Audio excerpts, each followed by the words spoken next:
안녕하세요, 메슬로입니다. 오늘은 브라질의 야수라고 불리는 밥장군 줄리우 밥티스타에 대해 알아보도록 하겠습니다.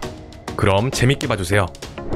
줄리우 밥티스타는 브라질리언 특유의 화려한 발기술을 가지고 있지는 않지만 브라질의 야수라는 별명답게 탄탄한 체격에서 나오는 힘과 스피드, 왕성한 활동량을 바탕으로 파워풀한 플레이를 펼치는 선수입니다.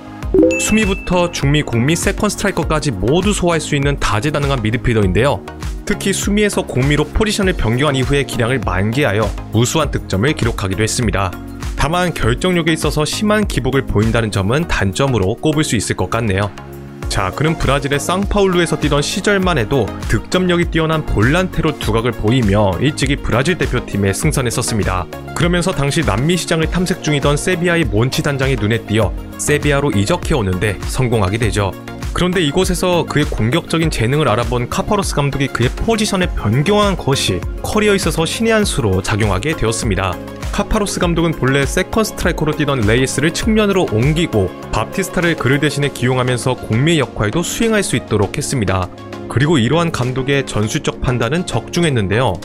공격 진영 쪽에 파워풀한 밥티스타가 떡하니 버티고 있자 측면의 레이스의 경기력도 상승하며 상대팀을 매섭게 공략할 수 있었습니다.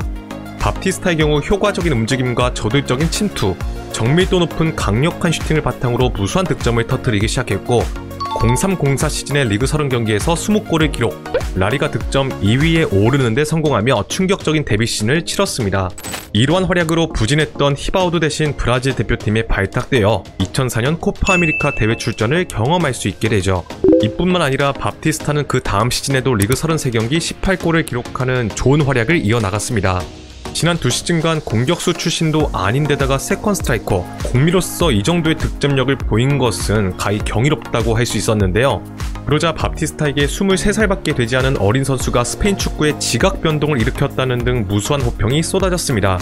그리고 어느덧 명실상부한 세비야의 에이스로 자리매김한 그에게 빅클럽들이 러브콜을 보내오기 시작했습니다. 많은 클럽 중 특히 아스날이 비에이라의 대체자로서 그를 영입하기 위해 많은 공을 들였는데요. 비에이라의 유벤투스 이적이 성사된 후 마레스카의 세비야인 소식이 연달아 터지자 밥티스타의 아스날 행도 곧 성사될 것처럼 보였습니다.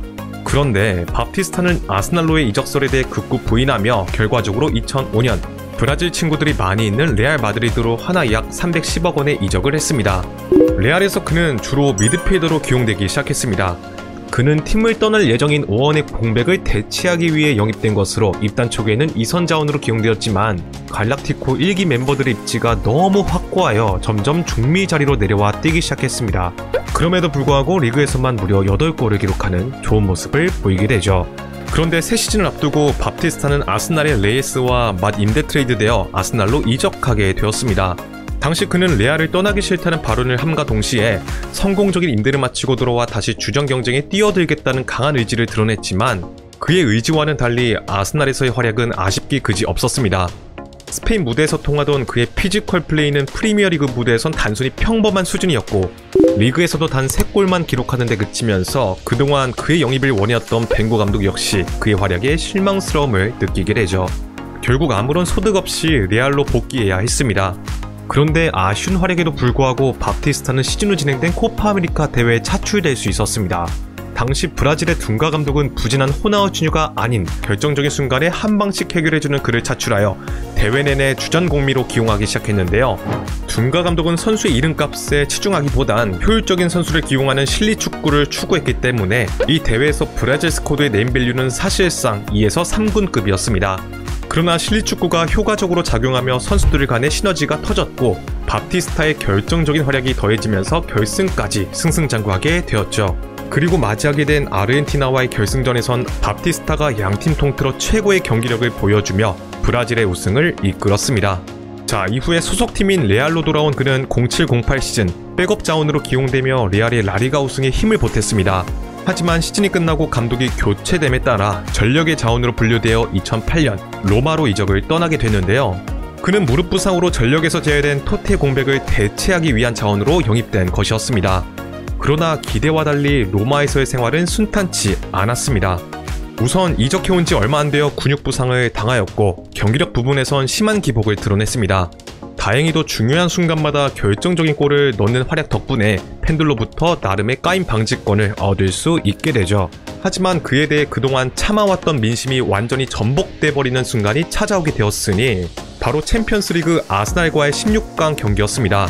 이 경기에서 바티스타가 결정적인 찬스를 놓친 것이 결국 스노우볼이 되어 승부차기까지 가는데 이르렀고 패배를 하게 된 것이었습니다.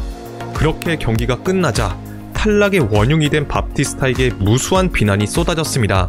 왜냐하면 2009년 챔피언스리그 결승전이 로마의 홈구장에서 진행될 예정이라 팬들은 물론 팀의 레전드인 토티 역시 유독 이번 대회에 많은 기대를 가지고 신경 쓰고 있었기 때문이었는데요. 그러나 바티스타의 아쉬운 퍼포먼스에 더해 홈구장에서 탈락이라는 결과를 받게 되자 마침내 팬들이 그에게 골마왔던 감정들을 터뜨리게 된 것이었습니다. 이후에 바티스타는 수많은 비난 속에서도 공격 포인트만큼은 착실히 쌓으며 이 시즌의 리그 27경기 9골 4도움을 기록했습니다. 이렇듯 그가 경기력에 비해서 스탯은 너무 기가 막히게 잘 쌓자 팬들은 바티스타를 향해 스탯 사기꾼이라 부르게 되죠. 자, 시간이 지나 그가 지속적으로 들쭉날쭉한 경기력을 보여주고 황금 쓰레기통상의 후보까지 거론되자 한계에 도달한 로마 구단은 그를 매각하고자 했습니다. 하지만 바티스타는 투기에 충성심을 보이며 모든 오퍼들을 거절하고 로마 잔류를 택했는데요. 이로 인해 팬들 사이에선 그가 계륵같은 존재로 이미지가 소비되기 시작했고 따라서 당시 세리아 무대에서 부진했던 스타 선수들, 황금 쓰레기통상의 유력한 수상 후보들과 일컬어 화반 만운이라고 불리는 데 이르렀습니다. 이후 계륵같은 바티스타가 로마의 바람과 달리 오퍼들을 계속 거절하고 잔류를 택하자 로마는 결국 피파 측에 이를 제소하게 되었습니다. 그렇게 결과적으로 바티스타는 2011년 1월 말라가로 이적하게 되었습니다. 당시 말라가는 카타르 재벌이 구단을 인수한 이후서부터 선수 영입에 거액을 투자하고 있었습니다. 페이그리니 감독을 시작으로 준척급의 선수들을 대거 영입하고 있었죠. 바티스타도 말라가의 장기적인 프로젝트의 일원으로서 영입된 것으로 이적하자마자 스트라이커 론돈을 지원하는 2선 주전 자원으로 기용되었습니다. 이적 초기에 부상으로 약 2달간 이탈하기도 했었지만 후반기에 무려 7골을 몰아넣었는데요. 이 모습을 본 로마의 팬들은 당연히 뒷목을 붙잡을 수밖에 없었습니다. 그러나 안타깝게도 이 활약은 그가 태운 마지막 불꽃이었습니다. 이후에 잦은 부상으로 고전하며 하락세를 걷기 시작했죠.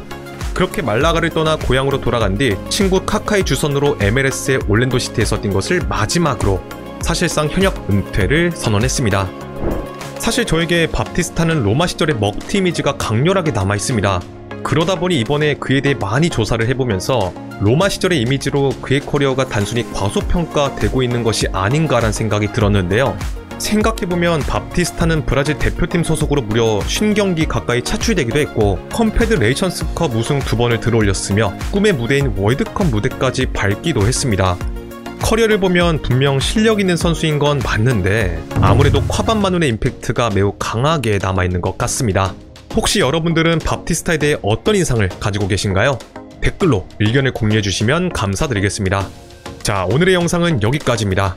재밌게 보셨다면 좋아요와 구독을 부탁드리며 다음에는 더 재밌는 컨텐츠로 찾아뵙도록 하겠습니다. 감사합니다.